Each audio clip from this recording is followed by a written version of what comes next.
Today on Mons and More, we are doing another car episode, and this is going to be the top 10 cars that we need to have come back. All right, these are good cars. This is a fun list, so let's get going. Here we go. We're just going to jump on into number 10.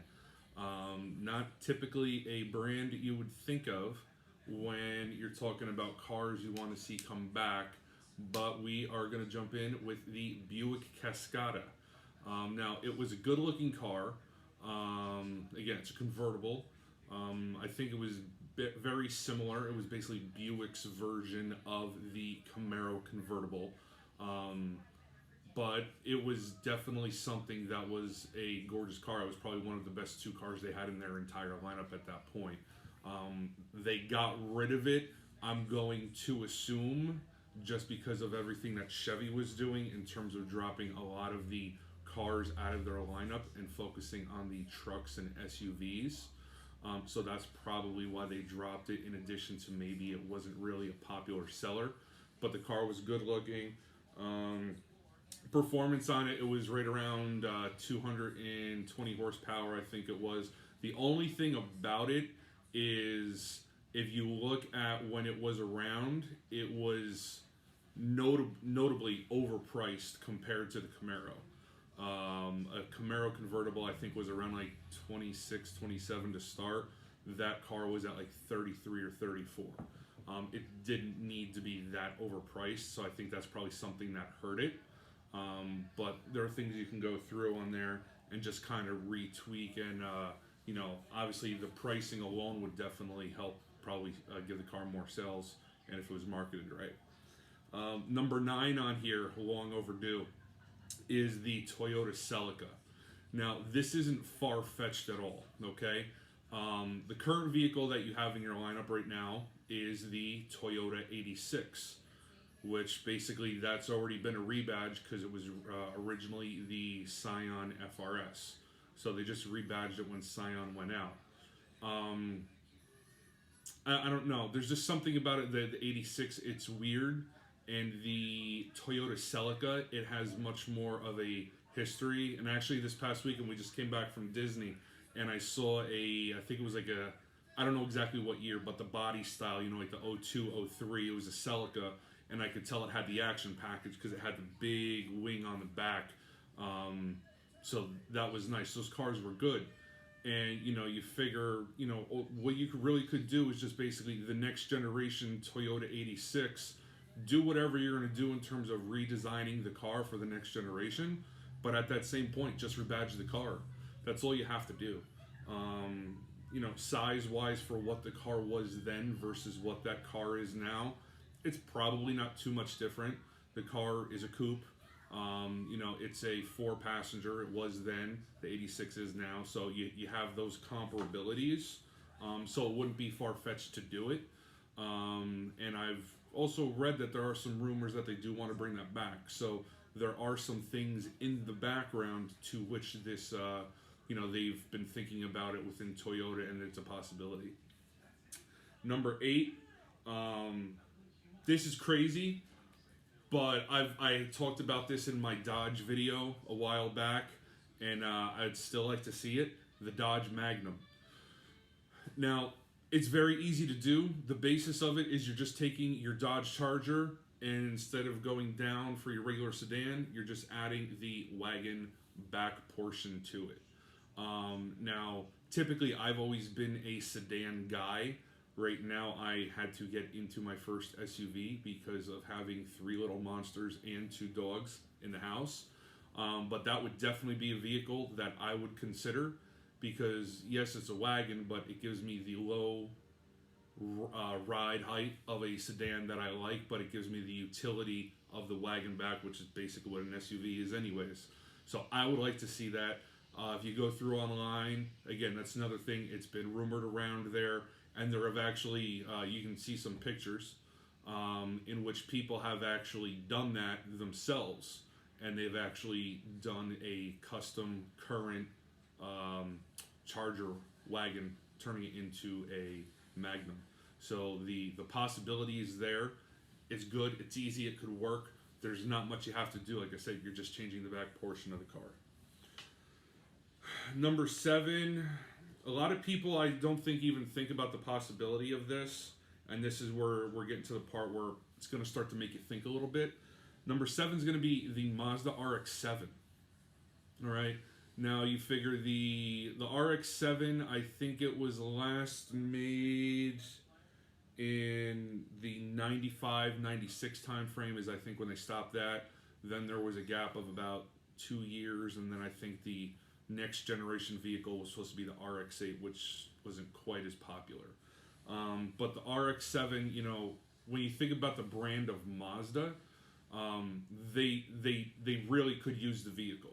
You know, you look at it from a standpoint of, if you look at the lineup, there's no performance in the lineup anywhere. There's no Mazda Speed 3, Mazda Speed 6. They don't make a Mazda Speed Miata anymore, so you don't have those. You know, and even with the RX-7 back then, I think it ranged right around 240, 250 horsepower. And that was pretty much in line with the Z at that point, the 300 and the Super back then. The 400Z, which is going to be the next generation, I believe that's coming out next year. So that's still going strong. They've been making that. The Supra they brought back.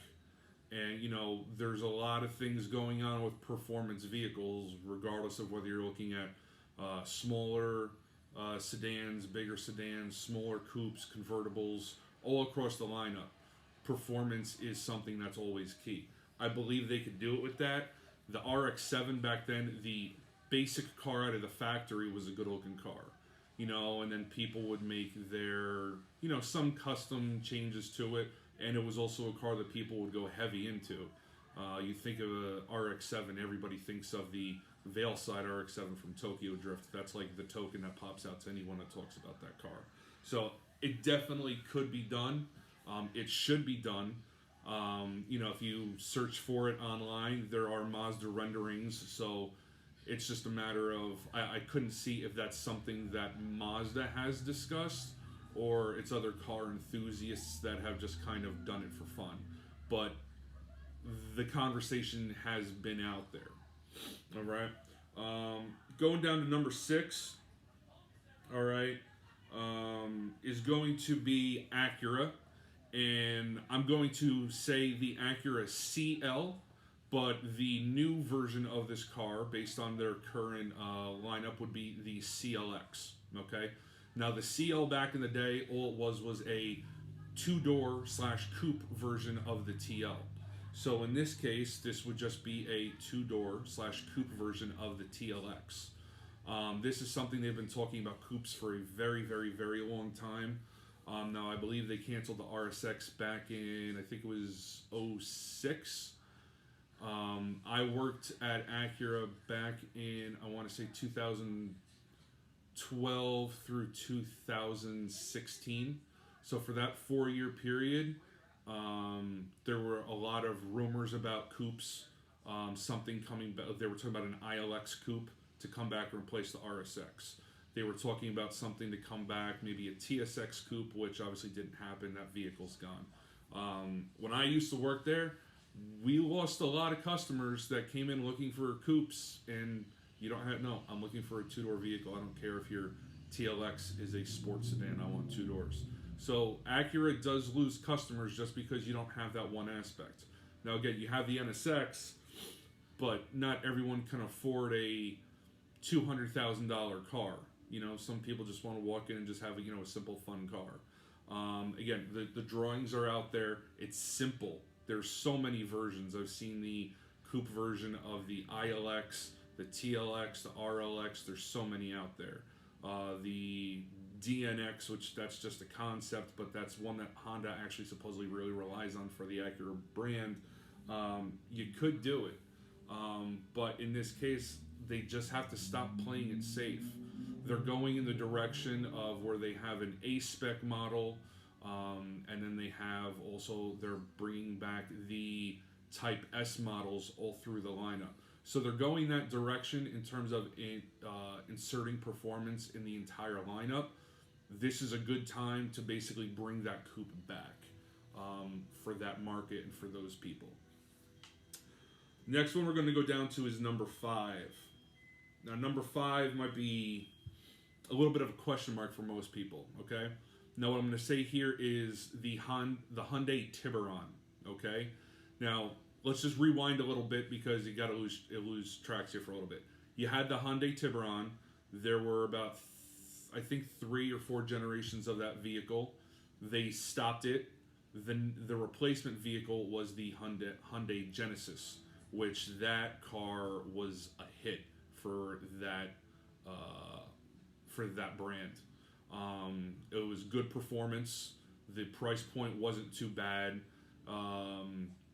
There's so many good things you can say about it. It was pretty reliable for a Hyundai performance car, and even in the market of pre-owned cars, used cars, things like that, cheap cars, good performance, however you want to go about it, that's pretty much a desired car. But the Genesis obviously now is its own brand. So what I would suggest to do, obviously, is what that car looked like. Do a next generation coupe, sports car, whatever you want to call it, but bring back that Tiburon name. You can go a few different models now on there. Now again, you do have the Veloster, okay, but the Veloster that's a hatchback. A hatchback, and that's going to have, obviously a much different feel versus having a coupe. So I think they can do it. I don't think it would necessarily be self-competition.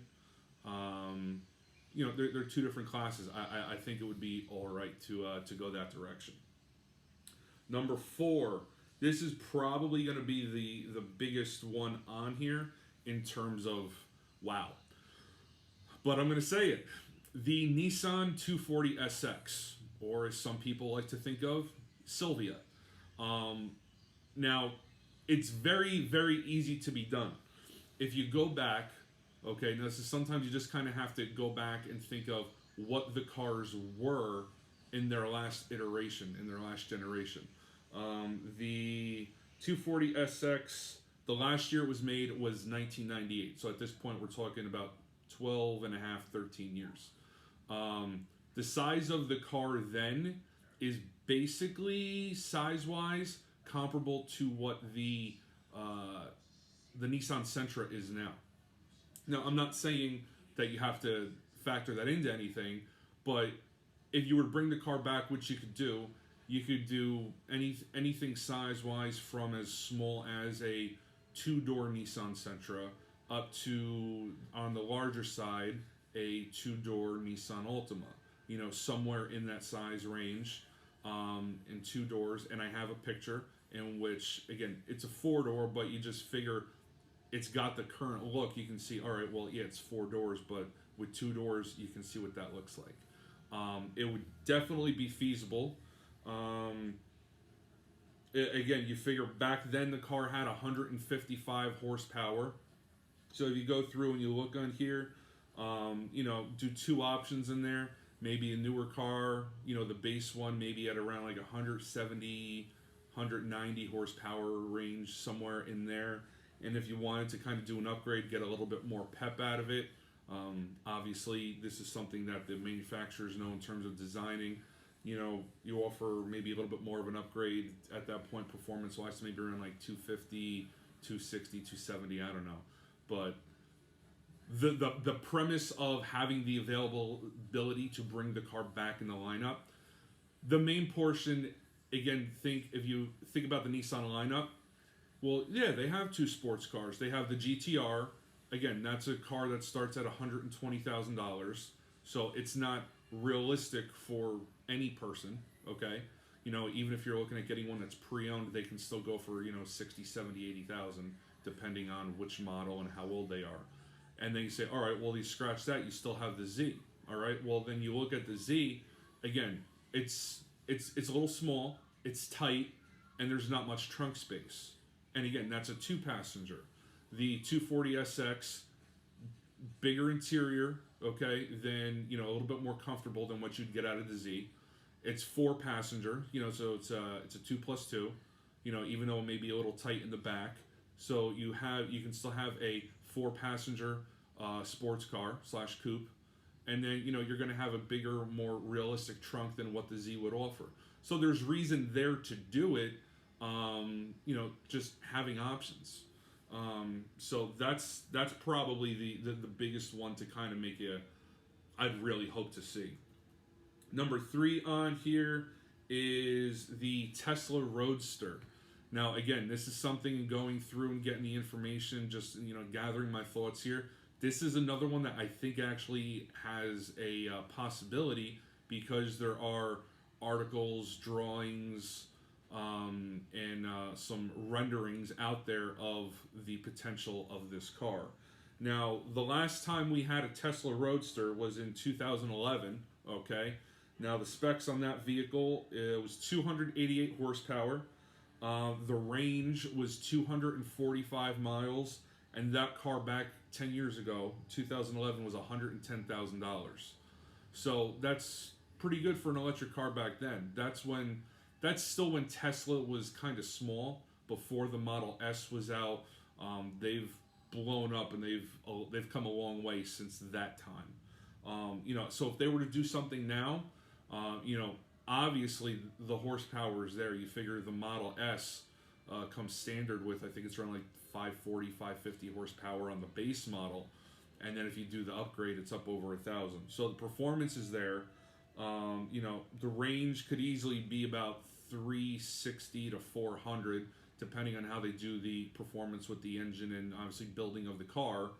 And so you figure on something like that, you could have expect a price tag of probably around 130, 140,000 would be my guess on it. I don't know, but that's really that vehicle is the only thing that Tesla doesn't have, because you figure they've got the Model S, which is their midsize. No, I'm sorry, that's their full size car. You have the 3, you have the X, and then you have the Y. And then the rumored Cybertruck, which again I don't think there's any reality to that. I think that's more of a publicity type thing. But you just put in a little sports car, and then I'd say you got a pretty full lineup there. I think it would definitely work. Number 2, I'm going to kind of circle around a little bit to something that I had said before. And this is basically Honda. Stop playing it safe. Okay? That's what Honda does. That's Honda's biggest downfall, is they play it safe. And this vehicle, at number 2, could be the next generation Honda Accord Coupe. And we will call it the Honda Prelude. All right? Now, that's kind of a version of the Honda Prelude back then. It was built off of kind of the chassis and some underpinnings of what the Honda Accord was back then at that point. All right. Now, again, they don't have the Honda Accord Coupe anymore. I don't know why they decided to cancel it, but that's fine. It is what it is. So the only thing that you have there going on is the Civic. Again, in my previous video, I gave my opinion on exactly what I think of the Civic. But to do the Accord Coupe, it's kind of boring. So bring it back, but name it the Prelude. You know what I mean? Again, you've got plenty of engines within the Honda lineup to do something. You could start it on you could have 2 models. You could have the base car, put it right around 26,000, have around 200 to 220 horsepower on that car. Obviously, you have your packages and other stuff, just like whatever. That's not going to change. And then you have a SI model, because they did have an SA model. Back in the day, they had a base, an S, and an SI. So they had 3 models back then. But just keep it simple. Do your base car, and then do an SI. And then, again, you have the engines in your stable, and you go, put up the 300 horsepower engine in it. And you have that car right around $32,000, $33,000, and that would definitely work. Again, people like coupes, sports cars, and performance. That's an old heritage name. I think that would work. I think you'd get better sales on that car being labeled the Prelude than the Accord Coupe. So that's just my thoughts on number 2 right there. All right, and number one, we're going to wrap this up, is kind of doubling back on something else that I said before too, is a Genesis sports coupe. Now, previously, the last Genesis, which we had said before, was coupe, but that was on the Hyundai lineup. But if you another thing you could do and say, okay, well, what was the other one looking like? Kind of take pieces of that, but then also take pieces of what the current Genesis lineup looks like. Call it the GC50. So for the Genesis coupe, and then obviously throw a number on it, because that's kind of what they do in their cars. Their sedans are Gs, their SUVs are GVs. So for their coupes, go GC. You could definitely do it. I think it would be solid. Hyundai and Genesis, specifically Genesis, is more of the focus that they want right now to really blow that up, because they want to focus on the German cars. BMW, Mercedes, I think, are more of the two. Audi, not as much. Possibly, Cadillac may be in that mix, depending on obviously how they're pricing them and having them perform. But I think that's something that they could definitely do. You go through, you look at a few options on here based on the pricing of the current lineup and how they're set up in terms of performance. You could have the coupe priced at, coming in under 40,000, right around 37 or 38, with around 250 horsepower. And then, you can upgrade to the, the heavier performance one and have that be, priced under 50. Now, again, I'm just going based off of kind of what you may sort of see on their current lineup. And then, you bump up the performance to the bigger engine, somewhere in the 370 to 390 range. And, if you were to do something like that, the competition would be the Mercedes-Benz CLA AMG, the BMW M440, and the Audi S5. And those cars are at 380 horsepower, 55,000, 380 horsepower, 58,000, and 350 horsepower at 52,000. So the performance could work. They have those engines in their stable to get there in terms of a comparable horsepower and price point. I think they could do it.